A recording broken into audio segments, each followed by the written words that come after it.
When we're young, we have an amazing, positive outlook about how great life is going to be, but somewhere along the line, we forget to dream and end up settling. Join Up Dots features amazing people who refuse to give up and chose to go after their dreams. This is your blueprint for greatness. So here's your host, live from the back of his garden in the UK, David Ralph. Yes, good morning to you. It is me once again. It is the host of Join Up Dots. Yes, it's David Ralph. I'm still in the back of the garden and I'm still chasing those dreams. Well, to be honest, I think I found my dream. I am loving this more than I've ever done.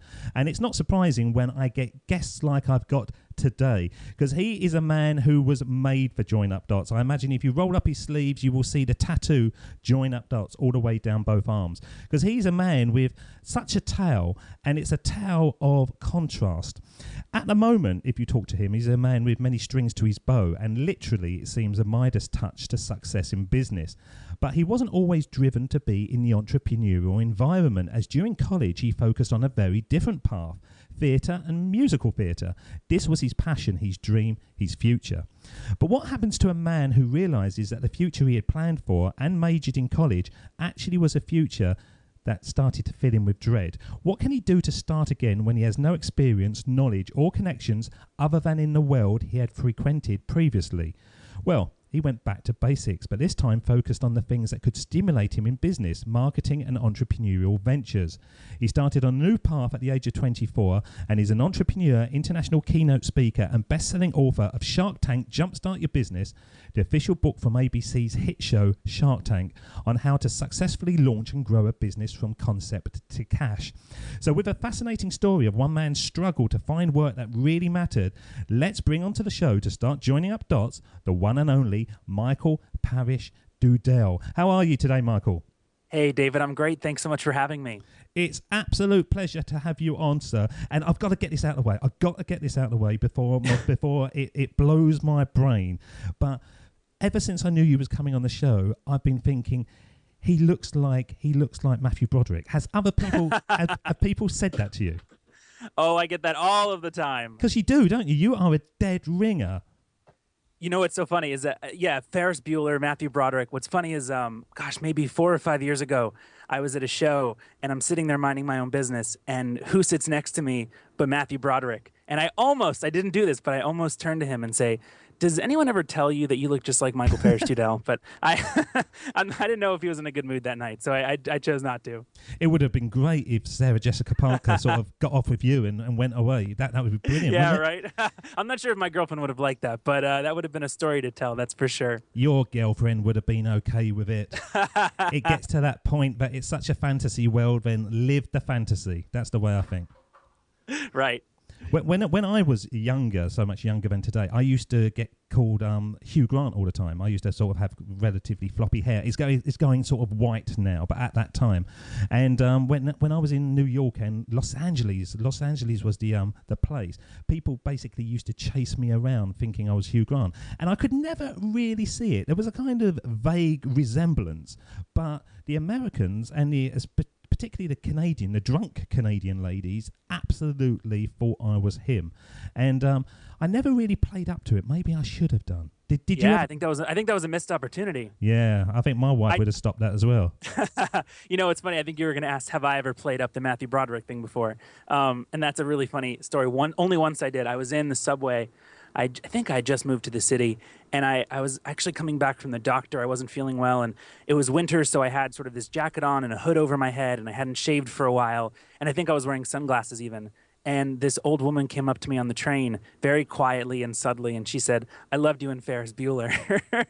And I just said thank you, and I think she probably told everyone back home that she saw Matthew Broderick. And in a way, she did though, didn't she? It doesn't, it doesn't matter, does it? She's now got that story that she can go with for the rest of her life. That's what I thought. So I thought I would, and I wasn't feeling well, so I thought it would be easier to say thank you than explain. You did a good thing. You did do a good thing. So let's start joining up your dots, because your tale is fascinating. And when I watched your TEDx speech, which you did an amazing job, and I'm going to put the links to it on the show notes so people can jump over and watch it on YouTube. But it was fascinating how your career was so defined until you lost your mojo. As I was saying in the introduction, you were very into the college and the theatre and all that kind of stuff. And it seemed to me it was the Wizard of Oz that killed you off. Is that about right? Yeah, I think that's the short version. I had been, when I was very young, as early as 3 or 4, I was born with a really bad speech impediment. But even with that speech impediment, I was always a really good singer ever since I was a little kid. And it was just something that I naturally did. And that sort of led to, I was always very outgoing as well, as I still am, which led to sort of acting and singing together and theater and musical theater. And when I was 4 years old, I did my first show. And really, the rest is history. By the time I'd graduated from high school, I had done well over 100 shows. I went to one of the most sort of competitive conservatories in the country here for theater. I graduated. I got an agent. I was working all over the place, and I was really unhappy. It was not what I wanted it to be. I reached that point that I think so many people get to, and the point is, when you ask yourself that question, if you're brave enough to ask yourself that question, am I doing what I'm doing because I love it, or am I doing what I'm doing because I've always done it? That's a hard question to ask because it has a very difficult answer. But I eventually asked myself that question, and I realized that, sadly, I was doing what I was doing because I had done it, and that's no reason to do anything. It's a sad state of affairs, though, isn't it? When you put so much energy and effort into it, and you suddenly realise that you are effectively on the wrong path. And so many people will just ignore that and keep on going. So it was a brave decision for you to go, no, hang on. Although this environment that I've created around me is all I know, it's time to create a new one. Yeah, I mean, listen, in the short term, it's sad. In the short term, it's difficult to deal with. But in the long term, I think that generally means that you are asking yourself the right kind of questions and living life in the way that, in my opinion, life is supposed to be led. I mean, I don't know why we think that our career and our evolution is supposed to be static. Right? People think like you go to college and you get a job and you work in that one industry and then you retire and then you die, right? That's the template. I don't think we're static creatures. I think we're evolutionary creatures. I think that project leads to project leads to project. And so I didn't know that back then. And of course, when I was dealing with that uncertainty, it was the worst thing in the world. It was the biggest identity crisis I had ever gone through. With a little bit of perspective, I was able to recognize that was the smartest question I ever asked myself. But I'll tell you what, it must be great to go through a crisis like that with show tunes surrounding you. I don't know if it's better or worse. I might argue that it's worse. You don't wake up in the morning, I am what I am. No, not at all. I have to say, I have a habit of going all into something, and then when I feel like it's time to back away, I back away in a big way. I don't even go to the theater very much, excluding that time I saw Matthew Broderick. That's an older part of my life, and I respect it, but it's just not a very big part of my life, even as a spectator today. So what was it that made you, we're not going to focus on the dark side, but it is a key point to people's lives. And on this show, Joining Up Dots, so many people have said that the darkest point of their life, when they look back on it, was actually the bit that made them. That was the bit that actually made them take decisions, take action, and move to where they are happier than they've ever been before. But it isn't a bang, and it just occurs overnight. It's a gradual creeping realization. Was that the case with you? Yeah, absolutely. I think to your point about the dark being the best way to find the light, I think the reason for that is because when you feel like you don't have much, there's nowhere else to go but up. And it's a little bit easier to try new things because you don't feel like you have anything that you're really passionate about at the moment or anything tangible that you can latch onto. I forgot your original question. What was your real question? Well, everyone seems to go through that state that it was a big dot, as we call it, the major dot. But although we phrase it that way, it seems to be hundreds and hundreds of little dots that when you look back, you kind of group into one key one. Oh, yeah. Thousands and millions. For me, it started when I went to college. Like I said, I went to a performing arts high school. This was my entire identity. I mean, I had done something since I was 4 years old. Nobody in my life knew me outside of, oh, Michael is an actor. That was my complete identity. And I started to feel when I went to school for it that this maybe wasn't the right choice for a lot of reasons. I liked to perform. I liked to be good at something. When you're young and someone tells you, "Wow, you're really great at this," and you hear that every day, every week, every month, you appreciate it because you're good at it. And who doesn't like to be good at something? And so that was a big piece of it. But I also, I had all these interests and all of these ideas and thoughts and things I wanted to pursue that, quite frankly, I'd never tried because I'd spent my entire life doing one thing. And so when I went to school for it, things started to unravel. That was when I was 18. And it took 6 years of consistently thinking about and evaluating that choice until I was able to walk away. And you're right, it was the Wizard of Oz that did it. I was on a tour of the show, and I was backstage in Texas, and I found myself wearing this bright green unitard with these little cotton balls glued to the arms and these fuzzy tentacle eyeballs on the top of my head. And sorry, what was that in The Wizard of Oz? I was a jitterbug in one of the scenes. And what is that? I don't remember that at all. It's not in the movie. It's only in the play. Oh, okay. It has something in the jungle. Listen, I'm trying to get it out of my memory, so I'm not gonna rehash it here. I remember the monkeys, and that's the only thing I remember. Yeah, no, it's just in the show. So I was sitting backstage, and I caught a glimpse of myself in the mirror, and it became all too clear. All of a sudden, I said, "You know what? This has gone on long enough. I'm done. It's over." And I called my agent and left, and flew back to New York, and left the agency and left the business, and have never been in an audition room since then. Blimey! So when you do decide to do something, as you say, you go hell for leather. There's no sort of leaving a foot dragging behind. You just go full for. Right. So that's my style. But I will say this. I told myself at the time that I was giving myself 6 months off. I didn't leave my agency the next day. I came back. I left my contract. I said, I'm going to give myself 6 months. I'm going to take a break and see how it goes. At the beginning of week 2, I called my agency and left. That's how sure I was. It took me a second to realize it was the right decision. And I stand by it was the best decision I've ever made.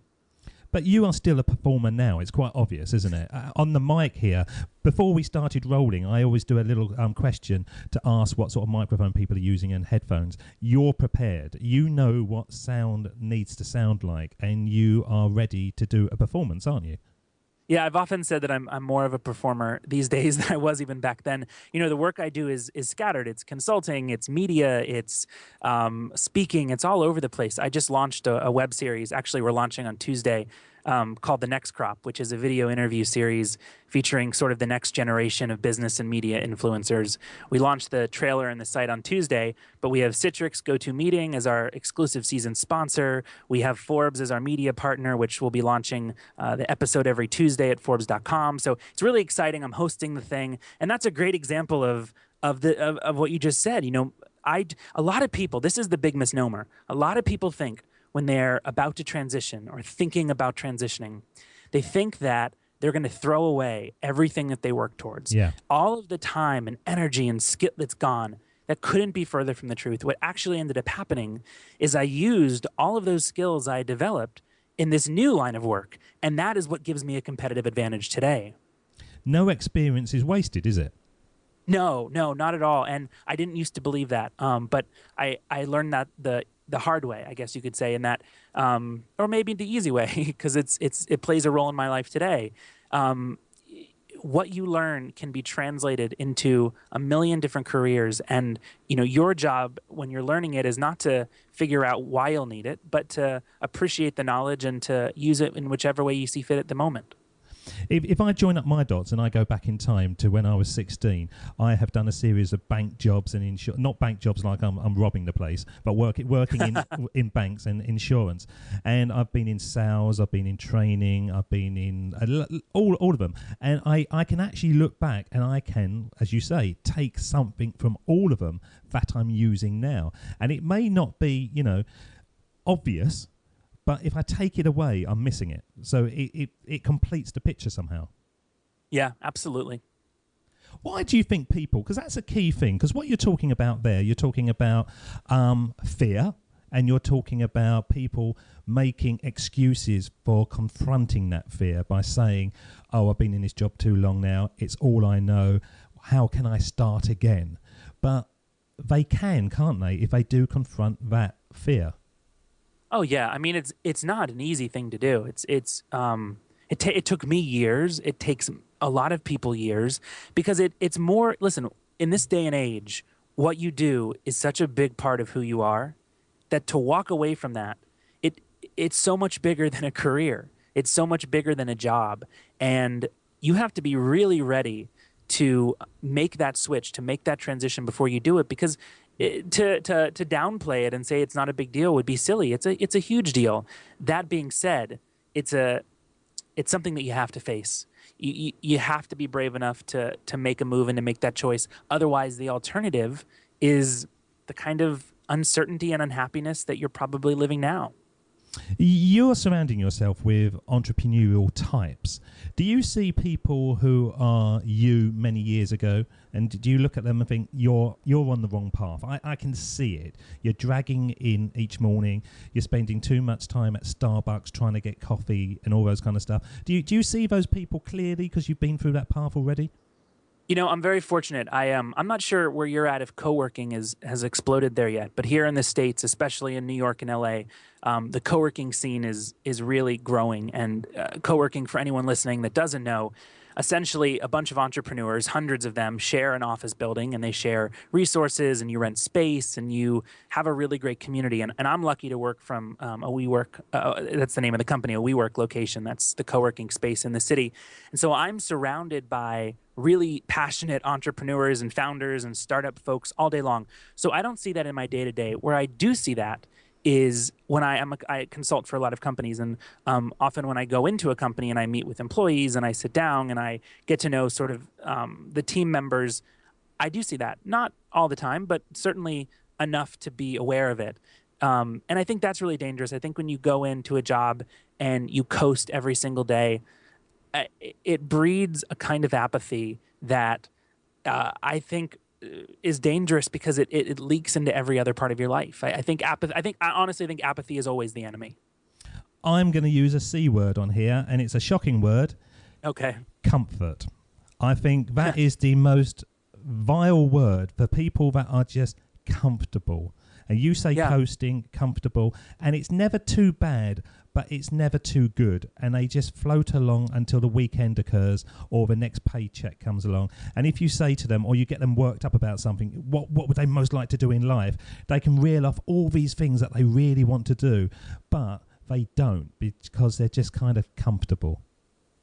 Yeah, I think that's incredibly dangerous. And on the other side of it, I'm somebody, and I think a lot of people are like this, where you feel like, you're never fully satisfied. I certainly am like that. I have a hard time feeling satisfied because I try to be the exact opposite of comfortable. I try to put myself in scary situations all the time, because if you're not doing that, then you're not testing yourself. You're not growing. I mean, what a lot of people don't know, I wrote the book for Shark Tank, which is in the UK called Dragon's Den. And it's a book on how to start a business. When I got the contract from ABC, they only gave me 30 days to write the whole book. Now, that's an insane amount of work in 30 days. That's 1,950 words a day, every day without a break. And I had to leave town. I had to go to my hometown of Tampa, Florida, stay at a friend's house, lock myself in a room for a month and write a book. And that was terrifying. I mean, talk about the opposite of comfortable. But what I learned from that experience, what I was able to gain in confidence and in just a better sense of who I was and what I was capable of, that is a gift that will continue to give for the rest of my life. So what you practiced there was the classic. Have you heard of Parkinson's law? I'm sure you have. Yeah, absolutely. And for the listeners out there, I'm a big exponent of Parkinson's law, especially with my kids doing their homework. And my kids will take a 20-minute homework and stretch it out to 6 weeks. And I always say to them, if you set a timer and you focus in and only get the time to do it in that timer, then you still get it done, don't you? And it may not be absolutely perfect, but it's good enough. So you looking yourself in that room with that fear, with that panic, with that focus, really did send out that signal to you that, hang on, I can work under pressure. It wasn't as scary as I made it out to be to begin with, and you are able to grow. Yeah, it really is. At the time, it's difficult. But when you look back at it and when you're able to reflect on it, it is such a good skill to have, and not the skill to be able to necessarily do the work, But luckily, I was able to produce the book. The skill to be able to allow yourself to be in those situations, because that is the first part of the puzzle. If they had called and said, we want you to write this book, oh, by the way, you have 30 days, and I had said, well, oh, it's impossible, I can't do it. That would have been the dangerous thing to say, not finishing the manuscript, but actually not allowing myself to be in that situation and to find out what I'm made of. It's similar to, I used to work for Seth Godin, the Domino Project, which is a publishing company he started that was powered by Amazon. And when I had applied for that, there were about 1,000 people that applied for this.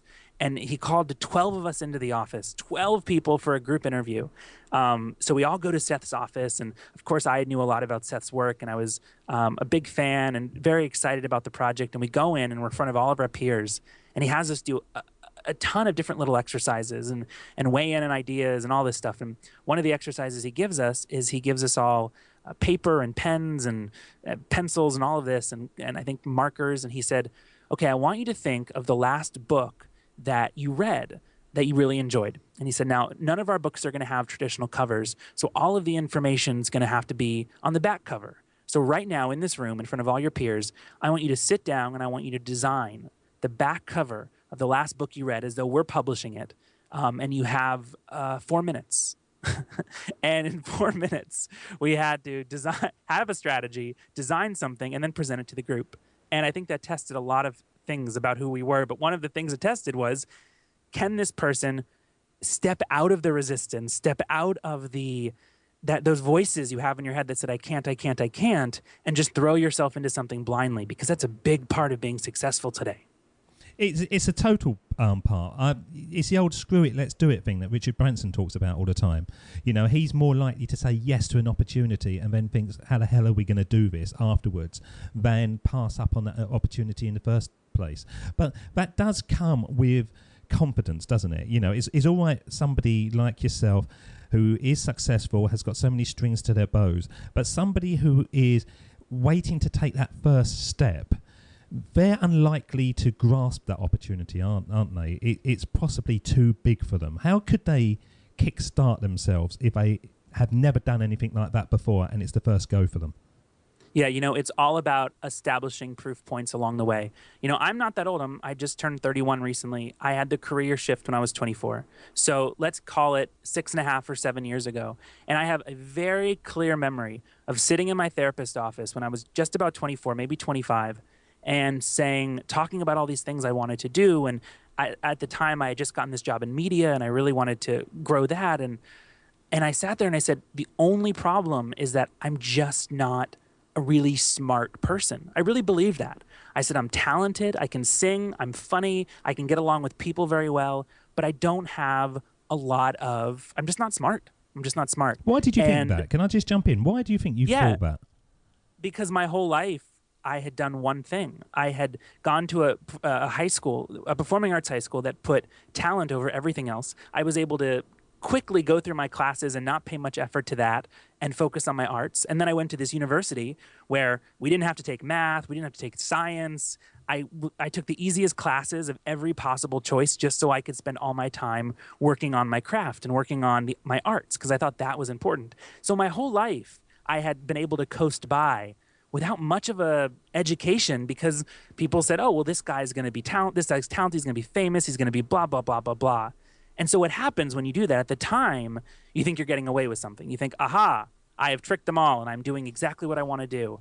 But when you have moments like the moment I had when I was 24 years old, all of a sudden, the only bank of knowledge you have to pull from is your life experiences. And when your life says and your experience say, you never really tried that hard in school, and I never took a writing class, I never took a business class. Like, this was all, I didn't have any of that. And so for me, it was about small proof points, creating these opportunities where I could be tested a little bit more and a little bit more and a little bit more. And I'll tell you, this is a good story, a story that happened almost exactly like a week after that day. Like I said, I had just started writing for this site called ecorazzi.com, which eventually grew and was sold, and I became the senior editor and ran it for a while. But at the time, I had just started, and I covered all of the events in New York City. And the first event they sent me to, you have to remember, I wasn't a journalist. I'd never gone to an event as press. And so I show up and everyone's very nice and, they are very accommodating because they want you to write a good story. And the PR woman comes over and she says to me, feel free to just get comfortable and, whatever. She goes, and just so you know, Minnie's ready for you whenever. And I said, okay, yeah, absolutely. And I thought to myself, Minnie is ready for me whenever. What does that mean? What does that mean? And I walked around the place. I didn't know what that meant. And I hadn't been briefed at all. And I look at a sign from the organization and it said, with special celebrity guest, Minnie Driver. And I thought, oh my God, I have to interview Minnie Driver. I'd never interviewed a celebrity. I'd never interviewed anyone. And so I went to the bathroom and I got on my BlackBerry and I Googled how to do an interview. And I Googled Minnie Driver and I sat down and I started writing notes on toilet paper in the bathroom. So I knew what to do. And then I said, absolutely, I'm ready to go. And we went downstairs and I gave Minnie Driver the first interview I'd ever delivered. And so I walked away from that and I said, oh my God, that worked. And then the story did really well and I got a promotion because of that. And I said, wait a second, I can go and do that. I can do the next thing. And then I tested myself with the next thing and the next thing. And before you know it, you have a body of experiences that allow you to not only feel like maybe you can do it, but that assure you that, in fact, you can deliver. It reminded me, as you were saying that, I was thinking, what film is that? What film is that? But it reminded me of Notting Hill with Hugh Grant when he had to interview Julia Roberts about a film that he had no idea about. Do you remember that? I haven't seen that movie, no. Oh, you have to sit there and watch it because that will have a great resonance with you. So it's a point of just testing yourself out, and chipping away at those barriers that will keep you stuck. Absolutely. I mean, that's the only thing you can do, right? I mean, there's no way that if you haven't, maybe you're in a really comfortable position now and you want to get out and you're not happy. There's no way that tomorrow you're going to go and maybe write a book in 30 days or something silly that someone else did. That you get to that place. But and I will say again, at 31 years old, I recognize that I am still very young and that I will listen to interviews like this when I'm 40 and I will probably say, oh my gosh, if I'd only known. And so I don't pretend to be an expert. I think that we are living in an age of self-proclaimed experts that quite frankly scare me. And I don't try to be. I can talk about what I know and I can talk about a vision I have. But outside of that, it's really a personal thing for somebody. But that's the power, isn't it? When you talk about things you know and there's a passion, there's a vision behind it, that is what is inspiring. That is why this show at the moment is going nutballs. I can't believe the amount of listeners that is happening. Because when I started it was just me doing something because I didn't know what else to do, quite honestly. And now it's just like, it's a tsunami, and it's absolute tsunami. And a chap said to me on one of the episodes, he said, do you know this is going to go big time? And I went, well, I'd like it to go big. No, he said, this is going to go big time. And I went, why is that? He said, because you're selling hope. By having all these stories of people that have overcome challenges, people will be inspired. And I get emails all the time for those same things. And we're not saying anything, that could be written down in stone. We're just giving our opinions and we're giving our knowledge, as you say, and we're giving a vision of what is possible. And that is the power of what you're saying, Michael. Yeah, absolutely. We all have different experiences, and I see a lot of these online. You go on Twitter and you see sort of these blanket, like the 5 things you need to know to be a successful person.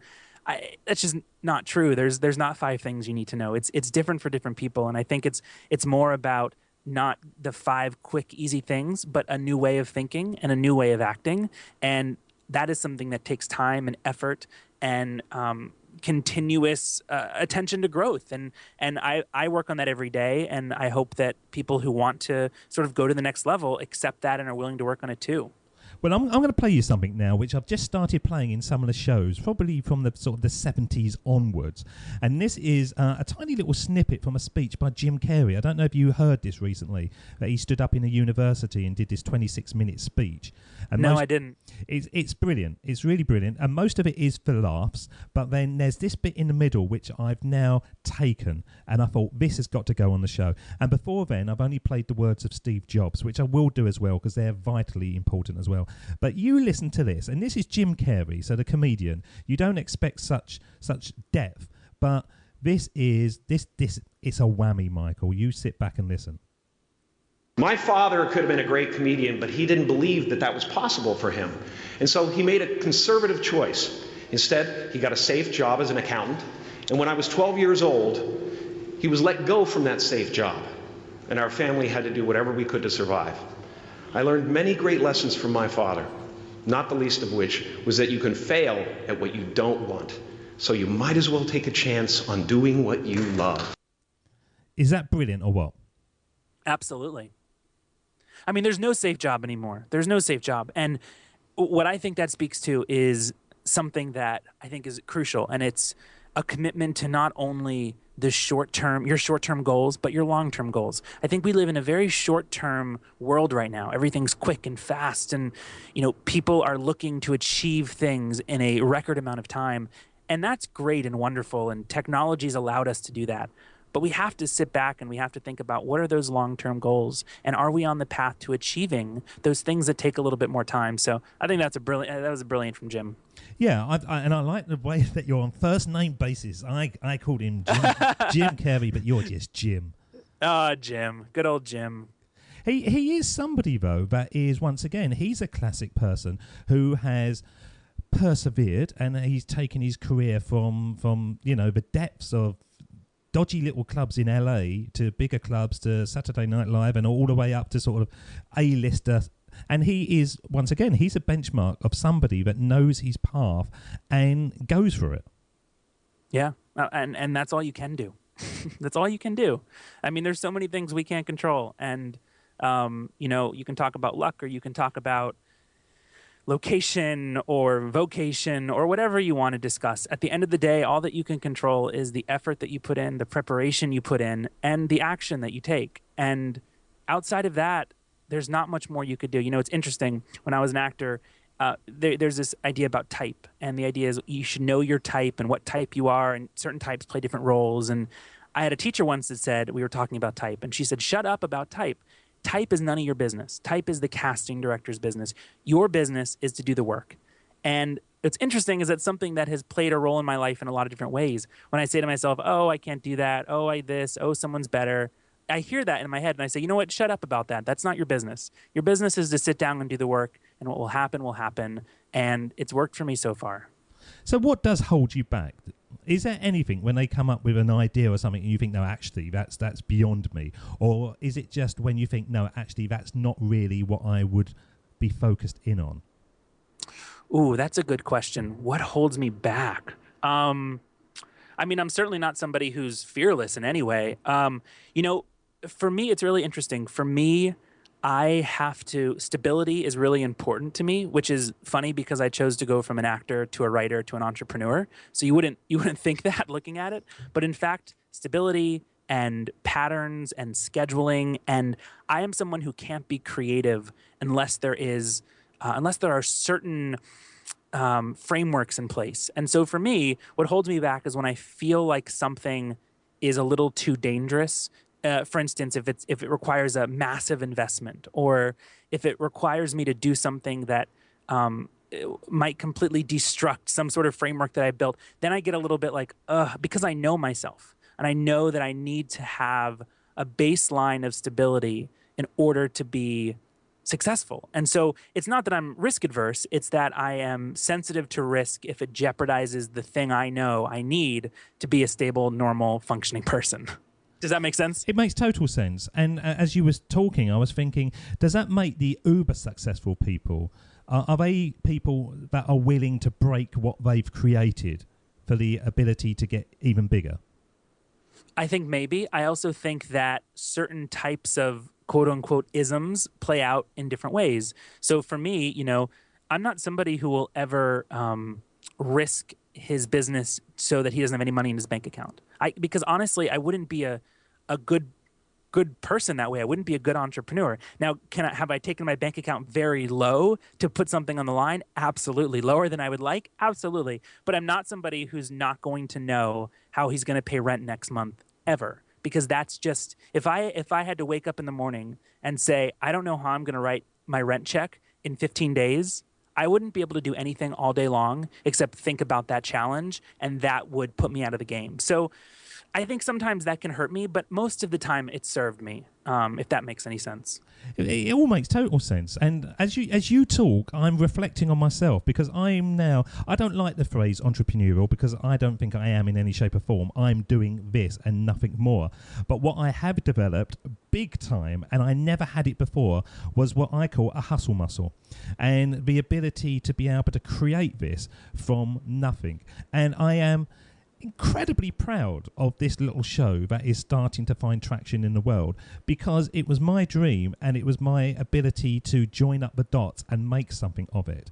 But you're not just doing one little thing, you're doing loads of things, aren't you? And it's that's where I'm fascinated in, that there's an ability for you to go, yes, I'm going to do this, and then next week I'm going to write a book, and then I'm going to create my own little TV online video series or whatever you're doing, and all that kind of stuff. That would root so many people in the same spot, because they like to play to the strengths that they know they've already done previously. Yeah, I mean, I think that the projects I do, even though they are vast maybe in platform, they all come down to the same thing, and it's just communication. What I do better than anything else, which is why I probably won't ever be the CEO of a company, by the way. I love business and I love to talk about business, but my skill is communication. And whether that's writing a book, whether that's doing a series, whether that's walking into an organization and helping them solve big problems by communicating what's going on and solutions that can help them, whether that's doing a speech, at the root of it, it's actually the same thing articulated in different ways. And so, for me, it makes sense. It lines up because it plays to the strength that I have. But there are certainly strengths I don't have, and when it comes to those areas, I just don't pay a lot of attention to them. But you don't have to, do you? Have you done Strength Finders 2.0 by Tom Rafe? No. Oh, I think I've seen. I'm trying to think. No, I don't think I've. It's a book. Yes. Yeah, there's a book. It's a white book with red writing. Yeah, absolutely. And there's a little online test at the end, and it's. The premise of it is, if you focus enough in your strengths, your weaknesses can take care of themselves. It really doesn't matter. And the chap who wrote the book, he's done his test at the end. We talk about it quite a lot, and there's about 170 questions. And you have about 15 seconds each to answer these questions. And at the end of it, you get this printout that comes out with your 5 key strengths. And he basically says, to a man and a woman, we always focus in on the things that we aren't very good at. So when you go through school, you come back with your report, you say to your mum, oh, I'm doing well here, I'm doing well there, I'm doing well there. And she sort of goes, yeah, but you're not doing well there. We need to sort of focus in on that bit. And this chap's saying to us, why do we need to level off all our strengths? It's just lunacy. What we need to do is know what we do really well, do it better than anybody else, and play in the environments where those strengths will flourish. And that is exactly what you're doing. So your weaknesses can go out the window, can't they, really? Because you don't need to tackle something that you're not very good at. Exactly. And I know my strengths and I know my weaknesses, and I'm not shy or scared to admit them. And by knowing that, I'm able to focus on the stuff that A, I'm good at, and B, that I like. Is that realization what has made you successful as well? Because you can say, I know my weaknesses, I know my strengths, and you've already put them in compartments in your mind. It's probably a piece of it, but if I had to boil down what's helped me the most, it's what you said, it's the hustle. I am not the smartest guy in the room. I am not the most talented guy in the room. I am not the whatever guy in the room, but I will tell you what, I can out-hustle just about anyone. I will work until my little hands can't work anymore. I will go to any event, I'll put in 50 times more effort than most people will, and that has been what has helped me. And I don't know where you learned that, but I learned it early, and I learned that it works. I think I learned it from my father, actually. I think I learned it from him, is that you go 20% harder than everyone else all of the time, and you're the guy that they want to work with. And I practice that as much as I can. That's the thing, that to me. I agree with that. I used to go to work and I used to come home and then play with the kids and do the sort of fatherly things. And now I'm doing this. I am working 3 times as hard as I was previously. Half of it is the fact that I absolutely love it. And the other half of it is the realization that unless I do that, then people that are just working hard are going to be ahead of the game. I've got to work doubly hard to win the game. So and if you like the game, you enjoy doing it. That's the thing, is that it can be stressful at times. It can be overwhelming at times, but ultimately I know what I'm trying to build. And so in order to build what it is that I want to build, I have to do that. I don't have a choice. When I left theater when I was 24, for 5 years, I said I would not be in a relationship. I dated, whatever, but I said no relationships. I said absolutely nothing that is not this new career. And the reason why I said that was because I knew that I was already years behind everyone else. To switch a career at 24 years old and to try to be at the top of your game, at best I was 2 years behind everyone. At worst I was 5 or 6. And so all I did was I read a business book a week. I went to every class. I went to every conference. I talked to anyone that would talk to me. And for the better part of 5 years, all I did was focus on my work. And that might seem a little crazy, but when I was 30, I was able to go, okay, you've actually built something now. You can switch focus and you can think about, introducing other elements into your life. Oh, I don't think I could have cut out relationships. Most people couldn't, but I know how I'm in a relationship now, and I love my girlfriend, and she's a very important part of my life, and because of that, I consider her in my choices. And I knew that at that major growth period, I could not consider anybody else except myself. I didn't have any other choice, and I'm happy I made. It was hard, but I'm happy I made that choice. It was crucial to what I'm doing today. I love a bit of hanky-panky, Michael. I honestly do. I didn't say no dating. Oh, I right. said no real. I said no real relationship. So you see, you're changing thing. it now. You've gone from this monk-like character to No monk-like. Simply no real commitment, because the only commitment that I could have at that time was to myself, and I wasn't going to try and bring somebody else into that because that's not the right thing to do. And so I was forthcoming with that information, and I feel like it served me. I think it did as well. What I'm going to do now is I'm going to bring in the other bit of speech that we always play on this show, and this is the theme to the whole show. This is Join Up Dots, and this is the speech that Steve Jobs made back in 2005. And as I said right at the beginning, I think your life really sort of ties up to this. But strangely, it ties up to it twice. It seems to have a Join Up Dots connection to a certain point and then another point. So I'm going to play this, and then I want to get your flavour on the validity of these words. Of course, it was impossible to connect the dots looking forward when I was in college, but it was very, very clear looking backwards 10 years later. Again, you can't connect the dots looking forward. You can only connect them looking backwards. So you have to trust that the dots will somehow connect in your future. You have to trust in something, your gut, destiny, life, karma, whatever, because believing that the dots will connect down the road will give you the confidence to follow your heart even when it leads you off the well-worn path, and that will make all the difference. Well, Steve Jobs is talking about 10 years looking back. Now, yours is about sort of 8 or whatever since you made that leap. Can you join up your dots? Can you see a path like he says? Oh, absolutely. Absolutely. I mean, it's actually crazy when you look back and you put everything in line and you say, wow, I can't believe that this led to that led to this, that led to that. I do this speech on relationships and how to build better relationships. And one of the things I do in this talk is I actually have a deck that goes through all of this. And I start with major relationships in my life that have been the most helpful as far as professionally. And I backtrack and I explain how I met that person and how I met the other person and back and back and back and back.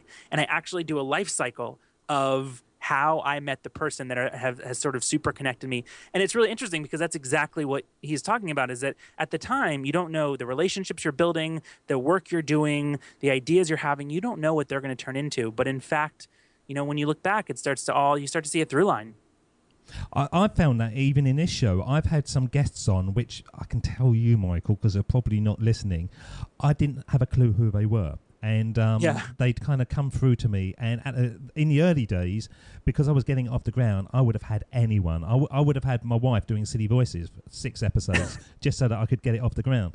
But some of the guests that I've had on, they have now become such champions to, like Clay Bear, who put you onto me, He's been amazing for me, and he was connected to me. Fortunately, we connected and we did a good show, but then you really don't know those connections, those relationships that are going to put rocket power over you, do you? No, you don't. And that's why every relationship's important. I think that burning a bridge is the worst thing you can do. To me, and honestly, when it comes to relationships, a lot of people think that networking and relationships and all that stuff is dirty and it feels like, salesy. And to me, good quote unquote networking is honestly just about serving. And as cheesy as that sounds, when I go to a conference, I don't walk around and say, ooh, what do I need from this person? I do the opposite. I meet people, and if I think they're interesting, I say, what value can I add to their life? And that ends up being a better way of meeting someone, because you develop that trust, that generosity, and you develop a relationship that is long-lasting and honest. Do you want to be liked? I think we all want to be liked. I don't. I'll tell you what, I never mind being the bad guy. So maybe the answer to that is a definite no. I'm not afraid to say the unpopular thing, I think that's a unique part of what I do, is that as a consultant, I often have to say the unpopular thing. And no, I'm not afraid to be disliked. Because when you were growing up, I'm thinking about theatre, and there must be a lot of going through the theatre world where you have to get people to like you so that they can picture you in certain roles and think that you're going to be a good part for that. And I was wondering how much that was your sort of unique self, and how much, when you was in theatre world, you were playing a role to get those parts compared to your life now. I'm not sure if you have to get people to like you when you're in theater. I think you have to get people to believe in you, and I think that's a little different. You don't have to like me to believe in me. You don't have to want to hang out with me every day to be inspired by what I'm doing. I think they're two different things. And so, yes, I had to get people to believe in who I was and what I did. At the root of it, and I guess there's a piece of that that's liking, that you have to get someone to like you. I think that if you can be, I'm using too many buzzwords, but if you can be authentically yourself and not worry so much about what everyone else is doing, I think that's the best way to get people to like you, because whether they want to spend, a dinner with you or whether they respect you, the fact is they're going to leave that interaction feeling better about being close to you because you're being yourself. And I think we miss that today. I think in this world, a lot of people see what other people are doing and try to do exactly that. And I think that's always the most dangerous thing to do, because that's their thing. You have to bring something else to the table every time. I think that buzzword is absolutely spot on, though. Authentically yourself. I think that is the key part to everyone's success, isn't it? You could say it's playing to their strengths, but you could say it's finding their path. But it is being authentically themselves. You can do that day after day after day. You can do that for 17 hours straight. But it's very hard to play a part and still keep it going and be successful. You've got to be authentic, haven't you? Yeah, I mean, you do, but that's not always easy. That's not, and it's confusing. And again, it's not always in the short term the easiest choice to make, because, again, you see what's happening in the market and you say, oh, well, this is working, I'm going to go do that. So you invest yourself, all your time, all your energy into doing something that maybe isn't that authentic for you, and it works and you start to see returns, but then all of a sudden it doesn't work and you're more lost than you were before. So yes, I think being authentic, whatever that means and however you get there, is a crucial part of being not only an interesting worker from a professional sense, but being an interesting person. Before I put you on the Sermon on the Mic and we transport you back like a young Marty McFly to have a one-on-one with your younger self, where do you see yourself in 5 to 10 years? You're busy building something at the moment, and you're very focused on what you want to build. What is going to be your mark when you depart this land, Michael, and you sort of look back? What would you like to have left on Earth to say that you've been here? It's a tough question, and I'm pretty much guaranteed to get it wrong, because every projection I've made about my life 5 or 10 years out has been completely incorrect. So I'll go on record, but with the caveat that it probably will be different. Right now, what's really interesting to me is media, and how media is changing, constantly changing, and how media is influencing business and how business is influencing media. And like I said prior to this question, I don't think I'm necessarily going to be the CEO. I think I'm going to be the person. I think there's a really interesting question that we have to ask ourselves. And the question is, and this is a much bigger, broader question, but it works for this. The question is, do I want to be the person who's asking the questions, or do I want to be the person who's answering the questions? And I've asked that question of a lot of people over the years, very successful people. And most of the time, people say, I want to be the person answering the questions. As it turns out, probably like you, I want to be the person who's asking the questions. Yeah, absolutely, yeah. Right. That seems like the obvious choice to me. But 90% of people say, I want to be the guy who's answering the questions, which is good for guys like us. But I want to be the person who is facilitating the conversation, who's commenting on the conversation, who is interested and invested and is sharing the conversation with other people. And so all of that to say that right now small business is very important to me. And I'm in this small business world, and I have so much respect for small business owners, and I know the struggle that they go through. And so, in a perfect world, I get to be the Oprah of small business. But what does that mean anymore? All I know is that what I'm trying to build is a media empire, if you will, based on some of these core beliefs that I have about business, about the world, maybe one day about politics. Whatever it is, I'm probably going to be in front of a microphone in some way. You do realize that you've just written the headline to your show notes. Either that or my obituary, one or the other. The Oprah of small business. Yeah, that'll come back to bite me if anything happens. It will. No, I mean, it will. But you know what? Honestly, like, it's just as likely that I'm a realist. I'm pragmatic. Like I recognize that. Again, I just spoke earlier in the show about the power of living project to project and evolutionary. And yes, I have a long-term goal, but I recognize that where I'm at today, if you had asked me this question 5 years ago, you would have gotten such a different answer. And so today, whatever the date is that this will air in 2014, yes, I am very interested in, and I have been for many years, in building sort of this small business empire. But that might change, and if it does, and if it's the right change, then I'm open to that. And I've learned better than to say I'll never do that, or I definitely will do that, or to make those kind of rules in my life just never seems to work. So I'm open. You've given a secret away that I don't record on the day, you see, Michael. They oh, no, I'm sorry. They think it's all live. They now know. Oh, behind the curtain. We're actually laying on a beach in Bora Bora together at the moment. It's all gone. We recorded this in 2012. No. We did, when we were young men, and we could keep an hour of passion going. Right. Just before I say goodbye to you, and I really don't want to say goodbye to you because it's such a fascinating journey that you've been on, I want to send you on a fascinating journey of your own. And this is the bit we call a sermon on a mic. And this is when I play the theme tune, and as it's playing, you're transported back in time to have a one-on-one with your younger self.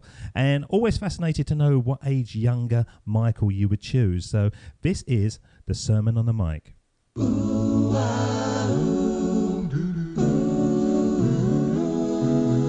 here we go with the best bit of the show, the sermon on the mic, the sermon on the mic.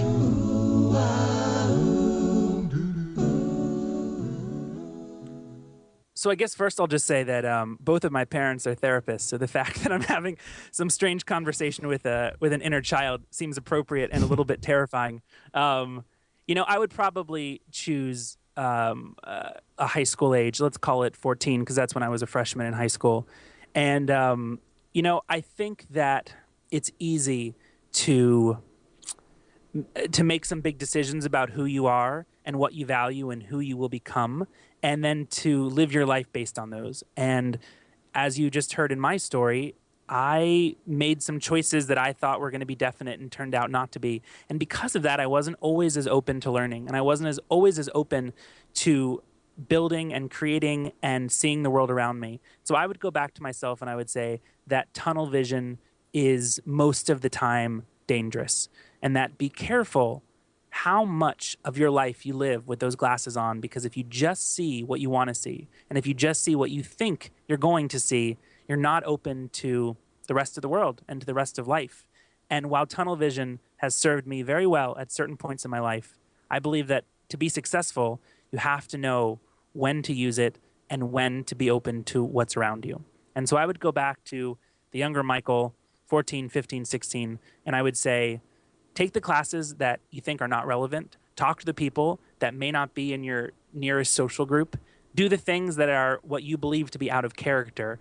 Because the fact is, you don't really know your character. Your character is developed as you develop. And an important piece of that is having the courage to do the things that maybe you don't think are particularly relevant at that point in your life. That's what I would say. And you're not going to say, when a lady on the underground thinks you're Matthew Broderick. Be honest. No, I think I'll leave that out. Maybe Matthew Broderick and I will meet at some point. I can tell him all of these funny stories. It'd be perfect. Michael, how can people connect with you?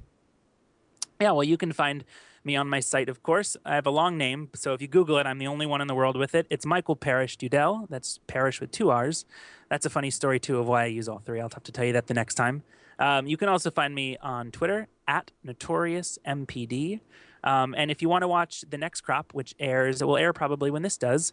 It's going to be on for all of the summer. We will we start, actually we end at the very end of September. So if you're listening to this before then, that's at thenextcrop.com, and we have some incredible guests there.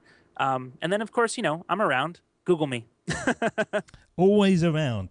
Michael, Always it's been around. Absolute delight having you on the show. So thank you so much for spending time with us today, joining up those dots. I was desperate to get a show tune out of you, but I think I've sort of left it too late now. But next time you come on, please bring the show tunes with you, because you have got more dots to join up, and I'll be fascinated to see how your life has progressed.